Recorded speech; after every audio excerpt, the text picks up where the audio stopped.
छठ का त्योहार देश में खूब धूमधाम से मनाया जा रहा है। देखा जाए तो ये त्योहार होता है अपनों से, लेकिन जब अपने ही लोग हमारे साथ नहीं होंगे तो ये त्योहार फीका पड़ जाता है।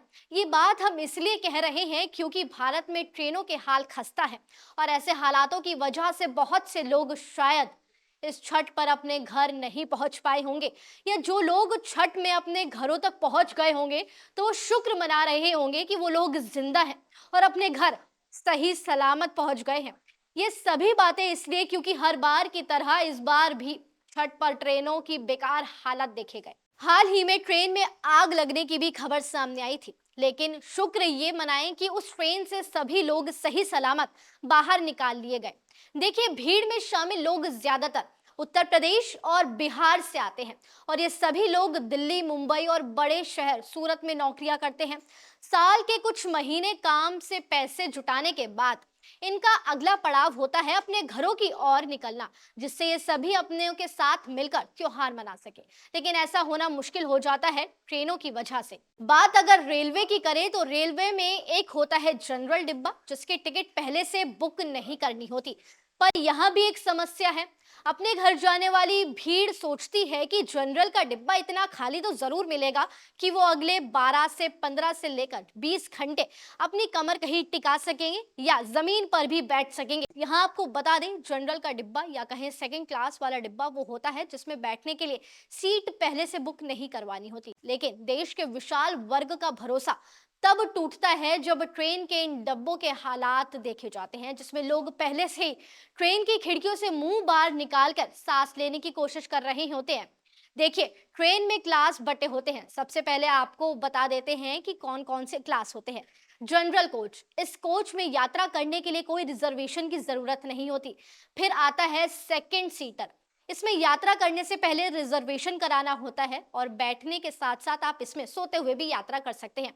फिर आता है स्लीपर क्लास कोच, रिजर्वेशन के बाद इसमें सफर कर सकते हैं। यात्रा के दौरान इसमें नाश्ता और डिनर जैसी सुविधाएं उपलब्ध करवाई जाती हैं। फिर आता है थर्ड एसी कोच, सोने और आराम करने के लिए बेडिंग व्यवस्था तक भी देते हैं। इसका खर्च टिकट के भुगतान से जुड़ा होता है। फिर आता है फर्स्ट एसी कोच, ये कोच ट्रेन के अंदर सबसे ज्यादा महंगा होता है। इसका किराया विभिन्न फ्लाइट्स के किराए के बराबर होता है। तो ये तो बात रही ट्रेन की। अब बात कर लेते हैं सरकार की जिम्मेदारी की। देश का हर वर्ग ट्रेन में सफर कर सके, इसके लिए सरकार को बहुत काम करने जरूरी है। सबसे पहले ट्रेन में सफर कर रहे हर नागरिक का सफर साफ और सेफ हो, ये सरकार को देखना होगा। आप यात्रा के लिए पैसे लगा रहे हैं तो ट्रेन को भी अपने गंतव्य पर समय पर पहुंचाना होगा, क्योंकि ट्रेन स्टेशन पर लेट पहुंचे तो ट्रेन जरूर आपको लेट ही छोड़ेगी। ऐसे में जरूरी है कि अगर आप लेट ना हो तो ट्रेन भी लेट ना हो, क्योंकि आप पूरे पैसे भर रहे हैं। इन सभी बातों के बीच हम सरकार की तैयारियों की भी बात कर लेते हैं कि इस बार सरकार ने क्या खास तैयारियां की थी जो कि नाकामयाब रही।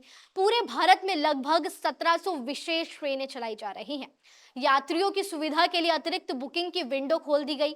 प्लेटफॉर्म पर ट्रेन आने पर भगदड़ ना मचे, इसलिए जीआरपी और साथ ही साथ आरपीएफ के स्टाफ की तैनाती बढ़ा दी गई। महिलाओं की सुरक्षा के लिए आपको बता दें, महिला सहेली अभियान रेलवे चला रहा है। जनरल डिब्बों में प्रवेश कराने के लिए लाइनें लगवाकर एंट्री करवाने का नियम भी बनाया जा रहा है, जिससे भीड़ ना हो। रेलवे हर स्थिति पर सीसीटीवी की निगरानी कर रहा है, जिससे हालात संभाले जा सके। ये रही सरकार की खास तैयारियां, आपको बता दें, लेकिन सभी तैयारियां बहुत नहीं है। अब वक्त है कि सरकार काम करे भीड़ को खत्म करने के लिए।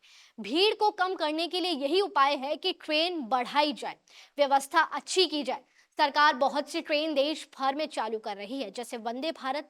पर इन ट्रेनों का फायदा केवल अमीर लोगों को मिल सकता है, क्योंकि इनकी टिकट बहुत महंगी होती है। इस ट्रेन में कहीं ना कहीं मध्यम वर्ग या निचला वर्ग फंस जाता है। ऐसे में हमें करना ये होगा कि ट्रेन निचले वर्ग के लिए भी बढ़ाई जाए या टिकट बेहद ही सस्ती कर दी जाए। आगे बात कर लेते हैं इस साल की। इस साल के सबसे बड़े ट्रेन हादसे की बात करें तो 2 जून 2023 को ओडिशा के बालासोर में कोरोमंडल एक्सप्रेसवे लूप लाइन पर गई और वहां पर खड़ी माल गाड़ी से टकरा गई। हादसे में 290 से ज्यादा लोग मारे गए। ऐसे ट्रेन हादसों से बचने के लिए बहुत सी चीजों पर सरकार को फैसले ठीक करने होंगे। इस बार ये हालात ट्रेन के और भी बुरे देखे गए। छठ पूजा के मौके पर ऐसे ही लोगों के लिए यात्रा कष्टकारी बनी हुई थी, जो जो रेलवे द्वारा की गई ऐसी लापरवाही से और भी दुखद बन जाती है। रेलवे ने अपनी तरफ से यूं तो काफी व्यवस्थाएं यात्रियों के लिए कर रखी थी, लेकिन फिलहाल यात्रियों की भीड़ की तुलना में काफी कम साबित हो रही हैं ट्रेनें, जिसके लिए रेलवे ने 2 स्पेशल ट्रेनें अतिरिक्त फेरों के साथ अन्य सुविधाओं में विस्तार के बारे में एक बार सोचने की भी जरूरत है। आपको बता दें कि हाल ही में छठ का त्योहार चल रहा है।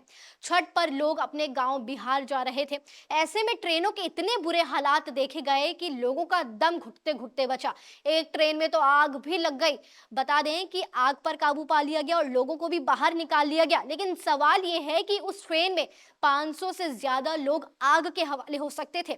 इसके बाद सरकार उनके परिवारों को क्या जवाब देती? यही कि ट्रेनों की लापरवाही की वजह से 500 लोगों की जान चली गई। आपको बता दें कि अब सवाल खड़ा होता है कि सरकारों को ट्रेन या बढ़ानी चाहिए या टिकट सस्ती करनी चाहिए, जिससे कि मध्यम या निचला वर्ग भी अच्छी ट्रेनों में सफर कर सके। तो ये तो बात रही छठ पर, त्योहारों पर और सभी बड़े मौकों पर ट्रेन की खस्ता हालात की। आप जाते जाते हमें कमेंट सेक्शन में बताइए कि आपका क्या सोचना है इस खबर के बारे में और सरकार के बारे में, कि क्या ट्रेनों को बढ़ाया जाना चाहिए या टिकट को सस्ता कर देना चाहिए।